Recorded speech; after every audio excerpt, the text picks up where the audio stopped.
Welcome to Live with Anton Gunn. I'm so excited about being with you again on this Wednesday. Today is Wu-Tang Wednesday. Everybody throw up your W's because it's Wu-Tang Wednesday. And I always love to give a shout out to one of my favorite hip hop groups of all time, and that is the Wu-Tang Clan. Well, today I have a special conversation I want to have with you. And it really is a simple conversation. It's a teaching conversation. And the conversation is about how to become a better leader, or more specifically, how to be a great boss.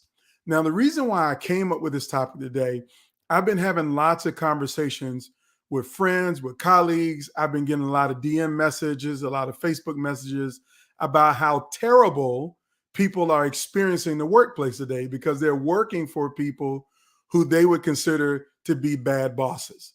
Now, if I say the term bad boss or bad leader, I'm pretty sure you can think of some adjectives or some descriptors to describe what makes someone a bad boss. So if you have some, feel free to share them in the comments. I really want to hear what those descriptors are. But the reason why I bring it up, because people are telling me about circumstances where their leader is doing things in the workplace that make them feel unvalued, unwanted, disrespected, and like they don't matter.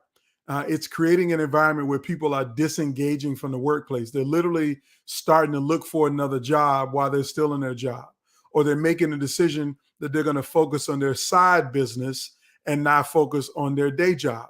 That they really don't feel like there's no point for them to engage deeply to help the company to be productive, to help achieve goals, to hit these success markers.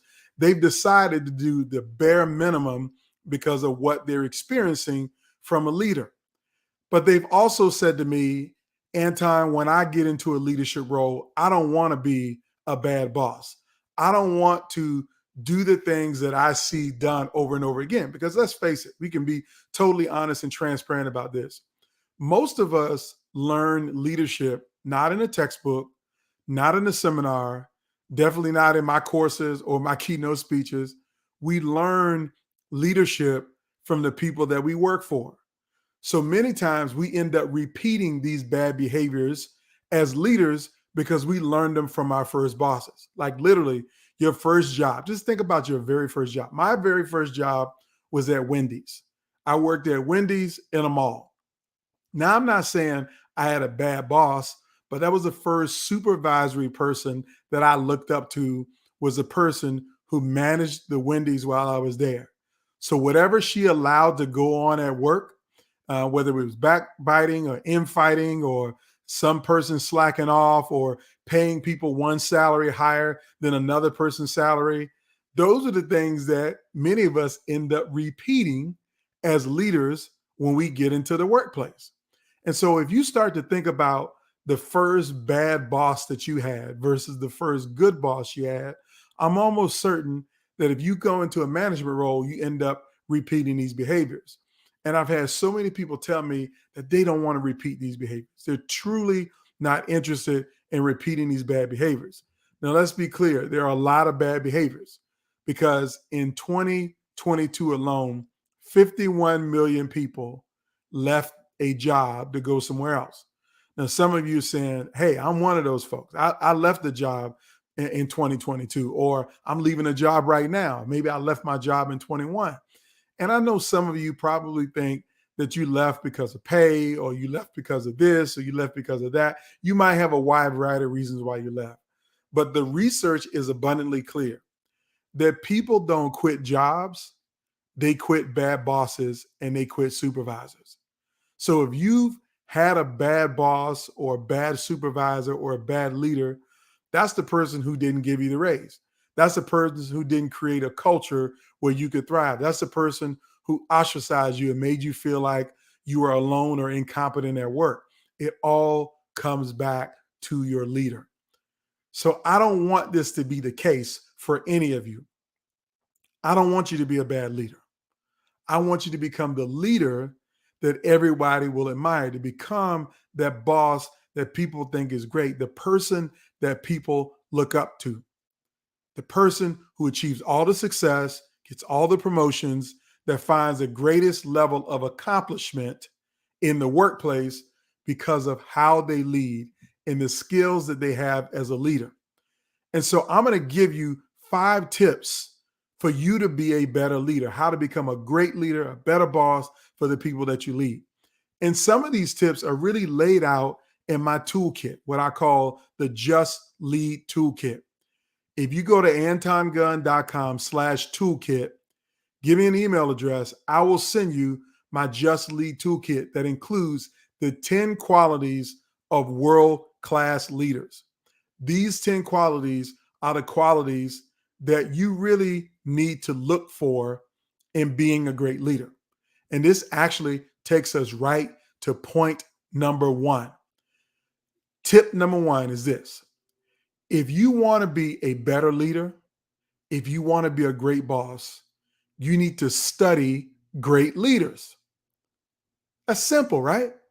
You need to study great leaders. And so here's how I want you to think about studying great leaders. Don't think about any boss or supervisor. Now, you might have a boss or a supervisor that you would consider to be a great leader, and I would say include them. But I want to take it a step higher. I want to ask you right now, who would you say in our society is a great leader? Like if you had to look around and says, in my local city, my local town, in my church, my local politics, it doesn't matter what kind of job they are. Who would you say is a great leader in our society? Maybe it's someone that you see on TV regularly, like Oprah Winfrey or, Dr. Martin Luther King Jr., Barack Obama. Maybe you ascribe someone to be a phenomenal leader. I want you to make a list of people that you think are great leaders. Then I want you to study them to find out what makes them great. What things do they have in common? Do they smile a lot? Are they happy? Do they have a positive disposition? Do they generally talk positively to people? Are they supportive of others? Do they go out of their way to help people? I want you to think broad and wide about what makes them a great leader. And then if you're really feeling big and bad, I want you to go find a book about those leaders and read the book. Maybe it's an autobiography. Maybe it's something that someone else has written about them. But I'm telling you right now, if you want to become a better leader, if you want to be a great boss, you got to study great leaders. That's tip number 1. Study the great ones. Because if you study the great ones, then you'll learn what the great ones do. And then those are practices that you can implement yourself. Let me give it to you in a sports analogy. A lot of people will tell you that LeBron James, Michael Jordan, Kobe Bryant are some of the greatest basketball players to ever play the game. Same with Kareem Abdul-Jabbar or Wilt Chamberlain, Bill Russell. They will say that these are the greatest players to ever play basketball. But I will tell you that all of those great players modeled their basketball game after some other great player. Let me be clear. Number 1, Michael Jordan has the prime example. Kobe Bryant modeled his game after Michael Jordan. Michael is deemed as great, and Kobe said, I wanted to be great. And he basically mimics a lot of his basketball game. If you look at Kareem Abdul-Jabbar and Wilt Chamberlain, all 7-footers, 7-footers have a similar game. They modeled it after each other, what they did in the paint. Now, I don't want to get sidetracked in talking about basketball, but I just wanted to try to underscore the point for you that tip number 1, if you want to be a better leader, then you need to study great leaders. Find out what they have in common. And then those become the tactics, practices that you need to duplicate. I'm totally sold out on this. If you want to be a great leader, you got to study great leaders. That's tip 1. Now, tip number 2 might seem obvious, but for most people, it's not obvious. If you want to be a great leader, you need to study people. That's right, you heard me. You need to study people. Now, I'm not just talking about going to sit in the park and people watch as people walk by, or to go sit in the mall and watch people carry on with their family and friends. No, I'm not talking about studying people in that way. I'm talking about every aspect of understanding the human condition. Now, I'm privileged in this space because I have a master's degree in social work. A big part of my degree program in the first year of getting a master's degree in social work is that I had to study human behavior. I had to understand human behavior, why people do what they do. And I had to also study diversity and inclusion. I had to understand what difference being different made. Because if you grew up in the rural areas versus in an urban area, there's a difference to how you behave. If you grew up in the inner city versus growing up in the suburbs, there's a difference on how you behave. If you grew up African American in an African American community versus growing up in an Amish community, there's going to be a difference on how you behave. If you grew up Jewish or in a strong faith tradition versus someone who didn't grow up in a strong faith tradition, there might be a difference in how you behave. So I became an expert in understanding people, or knowing what makes people different. This is why I get so beside myself when you hear people talk about woke politics or what being woke. They've tried to take this term and make it hostile and angry and weaponized. But let me tell you what woke is. Woke is being awake. Awake means having awareness. And if you want to become a great leader, you just need to have awareness about what makes people different. You need to have awareness about people's experiences. You need to have awareness about what people want out of life and what they want out of work. You need to have awareness around the challenges that different groups, different communities, and different individual people have. If you want to be a great leader, you got to study people. You got to know people because that's the job. Like, let me give you another example. I heard a story before. I don't know if it's a real story, but it's one that I repeat all of the time. Imagine that we work together at a large accounting firm. Okay. We're all accountants, and our job is to count numbers, build reports out, do statistical analysis around finances, and give all of our clients great reports and mitigate their risk when it comes to losing their money. So we're all great accountants. But you happen to be the best accountant amongst all of the accountants. And you do such a good job because you know numbers better than anybody else. You're a CPA, you got a bachelor's degree in math, you got a degree in finance, you got an MBA. You know the numbers through and through. And you're the best of the best of accountants at our firm. Well, our boss comes in and says to you, we now want to make you the manager of the accounting division. So you went from just being my peer and being a good accountant to now your job is to manage me and lead the entire team of accountants. But let me tell you what, the job is not about managing numbers anymore. It's about managing people. And so the reason why so many people fail as leaders is because they get promoted into a position to be a manager or a leader, but they don't know the number one product. And it's not numbers and spreadsheets. The number one product is people. If your job is to lead people, you have to know people, not know numbers. My job is to know numbers as an accountant. Your job was to know numbers, but now that you have been promoted, your job is now to understand people. What motivates me, what inspires me, what makes me tick, what allows me to be the best at my job, that is the job. So tip number 2, if you want to become a better leader, if you want to be a great boss, then you have to study people. You got to know people, period. Now let's go to tip 3. This is a really important tip. Tip number 3 is not only do you need to know people, you need to know what every employee is asking every day they show up for work. Now, this might sound like a repeat for some of you, but I repeat this often because I really want you to understand the cornerstone of success as a leader is understanding what employees want out of work. More specifically, what questions they are asking every day. And depending on how you answer these questions as a leader will determine your success or your failure as a leader. So I want to give you the 3 questions that every employee is asking of their supervisor, their manager, and their leader every day when they come to work. You might want to write these down. And if you're literally sitting somewhere where you can write these down, I'm going to pause a half a second so you can rumble around for a pen.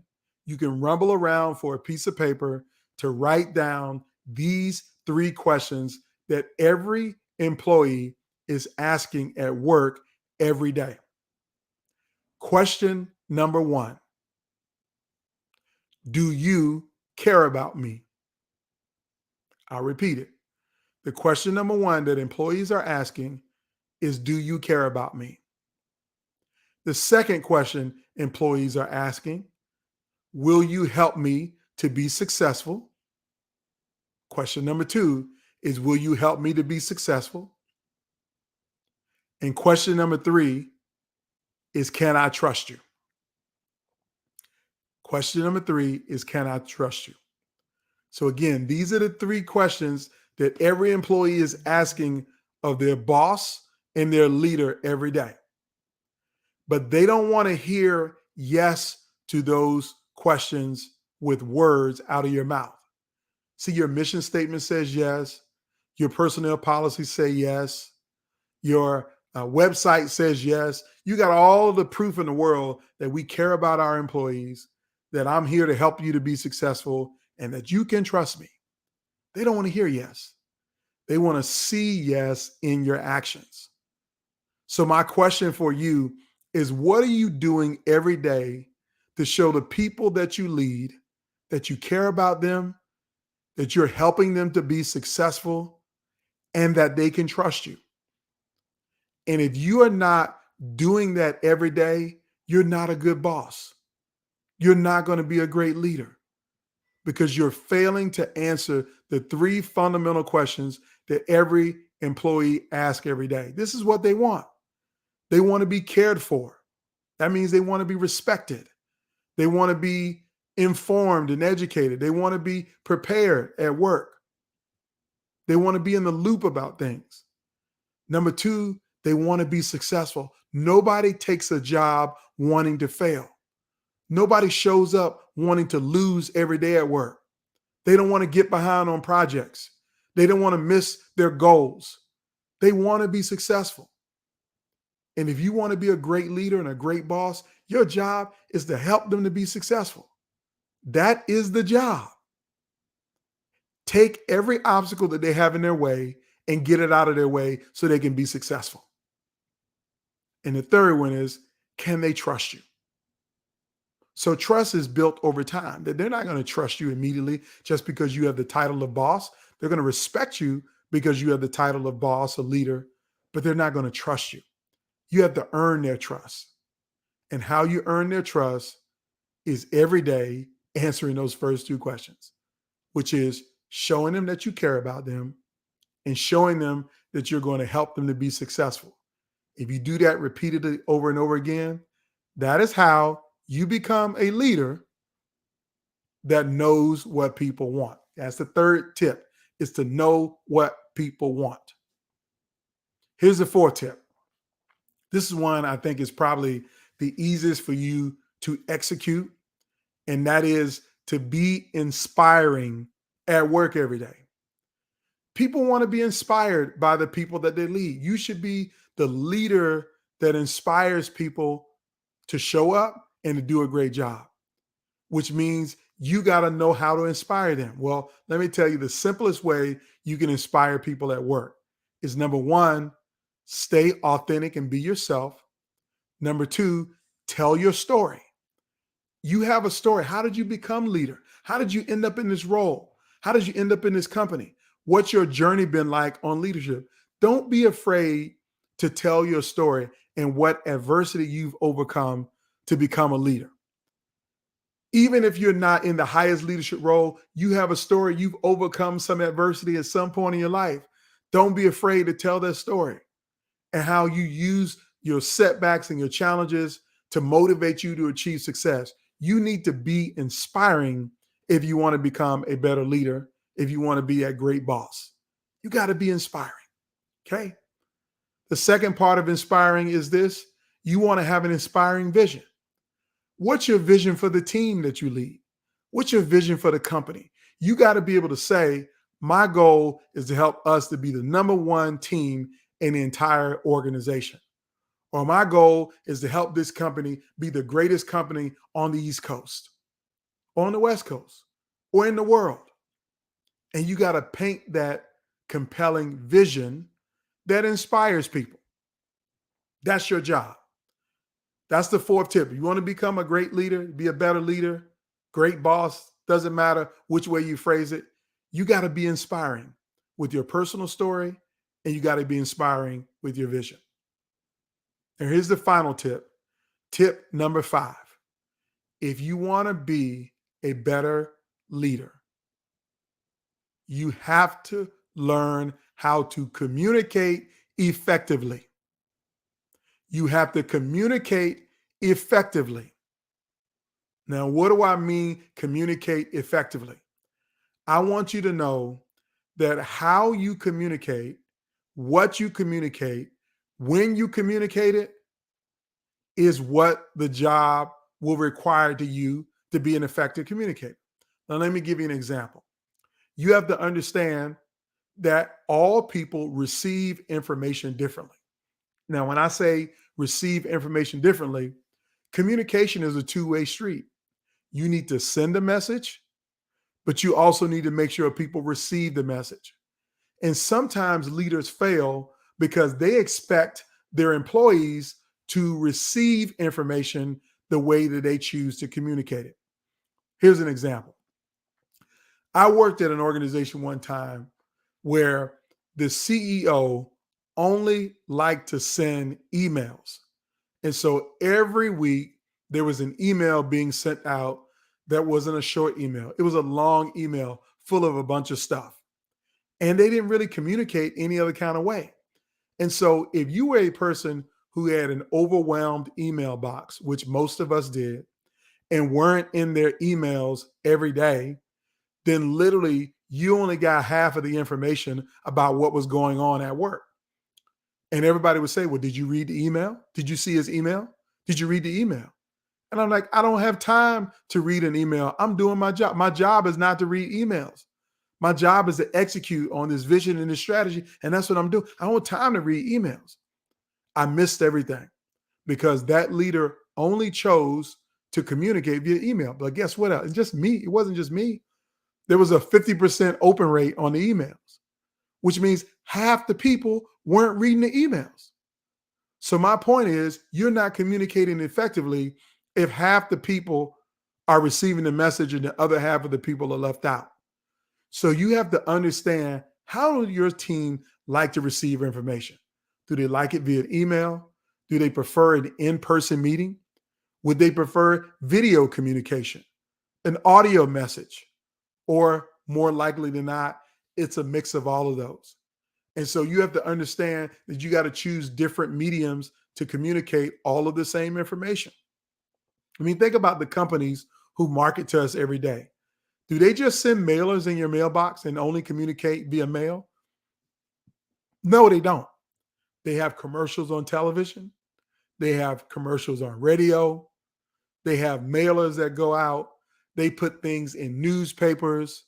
They even have people go by and knock on your door and put flyers on your door. They communicate in multiple ways. And now with technology, they send you push notifications to your phone if you have the app on your phone. And yes, they communicate via email. So if a company wants your business and they're willing to communicate with you in multiple ways, as a leader, if you want your people to be successful, you need to learn how to communicate effectively in multiple ways. It also means that you need to learn the language that works for your people. You got to use the words that work, which means you got to understand that sometimes using esoteric or cryptic or jargon language is not an effective way to communicate unless everybody understands the jargon. I remember when I worked in the federal government, I worked at the U.S. Department of Health and Human Services. Everything was an acronym: ACF, SAMHSA, CDC, ASPR, you know, so many different offices inside of the agency made up words. Like ASPR doesn't mean anything for you, but for me, it meant the Assistant Secretary of Preparedness and Response. But you wouldn't know that if you didn't work inside of the organization. So we all heard all of this coded language every day, and we were all good with it because we were on board. But if you were ever to go to a press conference, there was no point of ever saying, well, aspirin has that taken care of, because the public is like, aspirin? What kind of aspirin got it taken care of? What does this have to do with a hurricane? They wouldn't have any idea what we were talking about. So you have to spell it out and use words that work. And we would say the Office for the Assistant Secretary of Preparedness and Response is responding to the hurricane. See, that's effective communication. So what am I saying to you overall? If you want to become a better leader, if you want to be a great boss, you got to learn how to communicate effectively. The right words, the right tone, the right time, in the right way, using the right medium. That's tip number 5, communicate effectively. So I hope this session has been effective or helpful for you. I'm going to repeat all 5 tips in one summary. To become a better leader, you need to, number 1, study great leaders. Number 2, study people. Number 3, know what your people want. Number 4, be inspiring. And number 5, you need to communicate effectively. So I hope this has helped you today. Think about your role, your journey as a leader, and how you put yourself in a better position to be successful because you understood 5 simple tips to being a better leader and becoming the boss that everybody will admire. So I see we got a few comments in the chat. I want to acknowledge a couple of those and read them out loud and see if there's something else that people want me to ask. First one, Donna says, my granny was my first boss and she didn't play. She was a farmer who worked efficiently, hard, and expected it from me. She paid per performance, period. The best boss ever. So Donna, your granny is the GOAT, and that's the greatest of all time. If she was a farmer and she worked hard, that is much respect to her. And I will tell you that you learned hard work from your granny. And I suspect you repeat those behaviors in the workplace. And the fact that she paid you for doing a great job is what you want. Everybody wants to be paid well for doing a great job. She also has a great example of a leader that she feels like was a great leader to study, and that is Jesus. The Bible is a great place to get information because he assembled a great team, trained by example, created the best succession plan. All great qualities to think about if that is a leader that you choose to admire and to choose to study. What are those examples? And I probably can name 100 similar examples to that, but that's a great one. Okay, Yolanda has a question here or a point here. Many leaders today are appointed based upon relationships, not ability, capability, or experience. So they lead based on relationships, excluding ability, capability, or experience, being driven based upon feelings. You're right about that. There's so many people who get promoted in the roles not because they have earned that role, but sometimes they were the last one left standing, or they're the person that senior leader felt the most comfortable with, or they may have some other kind of connection, whether it be nepotism or bias in the hiring process. There's so many things in which how they got the job. So yes, they end up repeating those same bad behaviors when it comes to recruiting, retaining other talent, and moving other people along the lines. That is not the approach that I would suggest anybody take. But instead, if you're in that leadership role, no matter how you got it, I want you to be the best leader possible. You do that by studying great leaders, studying people, knowing what they want, being inspiring, and most importantly, communicating effectively. So I want to thank you for watching this live with Anton Gunn. It is every Wednesday, 2 p.m. East Coast time, 11 a.m. Pacific. If you want some leadership tools, make sure you get the toolkit in the chat. Get the toolkit that is in the description of this video. It will help you real time master some keys to help you to become a better leader and a great boss. I want to thank you for watching. Everybody have a fantastic day. Take care.